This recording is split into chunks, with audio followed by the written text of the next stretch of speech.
हे guys, welcome back change soldier season 1 episode 3 की explanation में।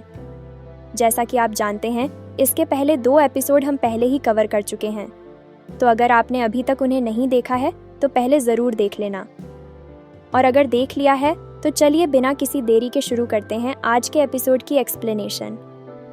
Episode की शुरुआत में हम स्क्वाड 5th, 6th और 7th के कैप्टन और कुछ मेंबर्स को एक जगह खड़े देखते हैं। ये सभी आज का ट्रेनिंग सेशन शुरू करने वाले होते हैं। तभी वे कहते हैं कि चलो आज की प्रैक्टिस शुरू करते हैं। सीन शिफ्ट होता है और हम देखते हैं कि तीनों स्क्वाड आपस में ट्रेनिंग शुरू कर देती हैं। सबसे पहले हम हिमारी को देखते हैं जो साकी के साथ प्रैक्टिस कर रही होती है। वहीं दूसरी तरफ यूकी अपने काम में बिजी होता है। हर कोई अपने अपने काम को बहुत अच्छे से कर रहा होता है। इसी दौरान हम नेई को भी देखते हैं जो शांत बैठकर मेडिटेशन कर रही होती है। इसके बाद सीन बदलता है और हम 7th स्क्वाड की कैप्टन को याकोमो से बात करते देखते हैं। वह कहती है कि याकोमो को ट्रेनिंग को थोड़ा और सीरियस लेना चाहिए। याकोमो जवाब देती है कि उसे पता है और वह कोशिश भी कर रही है। फिर वह यूकी के बारे में पूछती है कि क्या वह ट्रेनिंग में शामिल नहीं होगा। जवाब मिलता है कि यूकी के पास कुछ दूसरे काम हैं, इसलिए वह डोम के अंदर काम कर रहा है। तभी दूसरी कैप्टन यूकी की तारीफ करते हुए कहती है कि वह कितना जिम्मेदार लड़का है, सारे काम करता है और कभी शिकायत नहीं करता। वह कहती है कि ऐसा हेल्पफुल साथी मिलना सच में अच्छी बात है। इसके बाद 7th स्क्वाड की कैप्टन उन्हें बातचीत बंद करके अपने काम पर ध्यान देने को कहती है। लेकिन इसी समय हिकोमी के दिमाग में कोई अलग ही प्लान चल रहा होता है। सीन बदलता है और हम साकी और हिमारी को टारगेट प्रैक्टिस करते देखते हैं।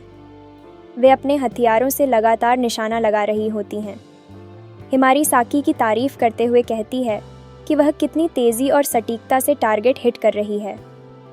साकी उसे समझाती है कि वह भी ऐसा कर सकती है, बस उसे अपना फोकस बढ़ाना होगा। तभी याचियो वहां आती है और उनकी प्रैक्टिस देखकर कहती है कि उसके हिसाब से उनकी परफॉर्मेंस अभी और बेहतर हो सकती है। लेकिन कोई उसकी बात पर ज़्यादा ध्यान नहीं देता और सब अपने काम में लगे रहते हैं। यह देखकर वह थोड़ा हैरान हो जाती है। इसके बाद हम सुसु को स्पैरिंग करते देखते हैं। उसकी प्रतिद्वंदी उसे कड़ी टक्कर देती है और आखिर में उसे हरा भी देती है। तभी उनकी कैप्टन आती है और कहती है कि अब उसकी बारी है। वह कहती है कि जिस एबिलिटी का इस्तेमाल अभी सुसु पर हुआ था, वही उस पर भी इस्तेमाल किया जा सकता है। जैसे ही वह लड़की कैप्टन पर अटैक करती है, कैप्टन बहुत आसानी से उसे कंट्रोल करके ज़मीन पर गिरा देती है। यह देखकर सुसु हैरान रह जाती है। इसके बाद हम याकोमो और टेन को ट्रेनिंग करते देखते हैं। याकोमो मजाकिया अंदाज में टेन को छेड़ती है और कहती है कि अगर वह उसके हाथ लग गई तो वह उसे परेशान कर सकती है। टेन शांत तरीके से जवाब देती है कि उसे याकोमो की आदतों के बारे में पता है और वह इतनी आसानी से पकड़ में नहीं आएगी। इसके बाद दोनों के बीच सीरियस फाइट शुरू हो जाती है। टेन अपनी एबिलिटी से लगातार अटैक करती है। एक समय ऐसा आता है जब टेन का अटैक लगभग याकोमो को लग जाता है, लेकिन याकोमो समय रहते बच जाती है और काउंटर अटैक करती है। अंत में दोनों एक दूसरे की तारीफ करती हैं और फिर और गंभीर प्रैक्टिस करती हैं। फाइट के बाद दोनों काफ़ी थक जाती हैं। इसके बाद सभी लोग डोम के अंदर जाने लगते हैं, लेकिन नेई और कायाको उन्हें रोक देती हैं। वे कहती हैं कि पहले खुद को हील करना ज़रूरी है। कायाको अपनी स्पेशल एबिलिटी से सबको एक कोकून में बंद कर देती है। जब कोकून खुलता है तो सभी पूरी तरह हील हो चुके होते हैं। याचियो उनकी एबिलिटी की बहुत तारीफ करती है और कहती है कि उनकी स्ट्रेंथ भी वापस आ गई है। इसके बाद उन्हें नहाने के लिए भेज दिया जाता है। सभी के जाने के बाद नेई थोड़ी उदास हो जाती है। वह कहती है कि सभी लोग मेहनत कर रहे हैं, लेकिन उसे लगता है कि वह ज़्यादा मदद नहीं कर पा रही। तभी उसे समझाया जाता है कि उसका काम बहुत महत्वपूर्ण है, क्योंकि वही दुश्मनों के हमले की जानकारी देती है। उसके बिना सभी को सही समय पर जानकारी नहीं मिल पाएगी। यह सुनकर नेई खुश हो जाती है और उसे अपने काम की अहमियत समझ आती है। इसके बाद सीन आता है जिसे मैं डिटेल में नहीं बताऊंगी, आप खुद एपिसोड में देख सकते हैं। इसके बाद हम यूकी को सबके लिए खाना बनाते देखते हैं। तभी याकोमो वहाँ बंधी हुई हालत में पहुँचती है। यूकी यह देखकर हैरान हो जाता है। याकोमो कहती है कि क्योका ने उसे बांधा था। वह यूकी से रस्सी खोलने को कहती है और मजाक में कहती है कि वह बदले में उसे एक स्पेशल रिवॉर्ड दे सकती है, लेकिन यूकी मना कर देता है क्योंकि उसे ऐसा करने से मना किया गया था। याकोमो खुद ही रस्सी खोल लेती है और उसके पास आ जाती है। दूसरी तरफ साकी नोटिस करती है कि याकोमो वहाँ नहीं है। फिर हम याकोमो को यूकी के साथ बात करते देखते हैं। वह उससे पूछती है कि वह क्योका का ख्याल कैसे रखता है और उसकी मदद कैसे करता है। यूकी उसकी बात समझ नहीं पाता, लेकिन याकोमो उसे मजाक में छेड़ती रहती है। तभी उसे याद आता है कि सभी कैप्टन नहा चुके हैं और अगर वह वहाँ नहीं पहुँची तो परेशानी हो सकती है। वह जल्दी से निकल जाती है। यूकी उसे अजीब लेकिन दिलचस्प लड़की बताता है। इसके बाद कैप्टन अपने स्क्वाड लेकर निकल जाते हैं और यूकी अपने ट्रांसफॉर्म फॉर्म में दिखाई देता है।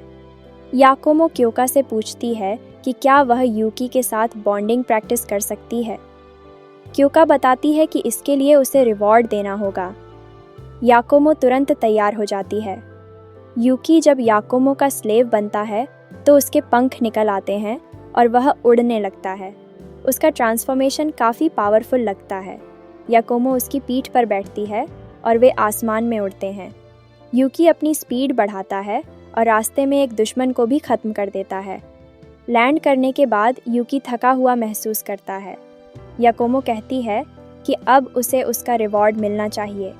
यहाँ एक पर्सनल मोमेंट दिखाया जाता है जिसे मैं डिटेल में डिस्क्राइब नहीं करूँगी ताकि एक्सप्लेनेशन सभी ऑडियंस के लिए कंफर्टेबल रहे।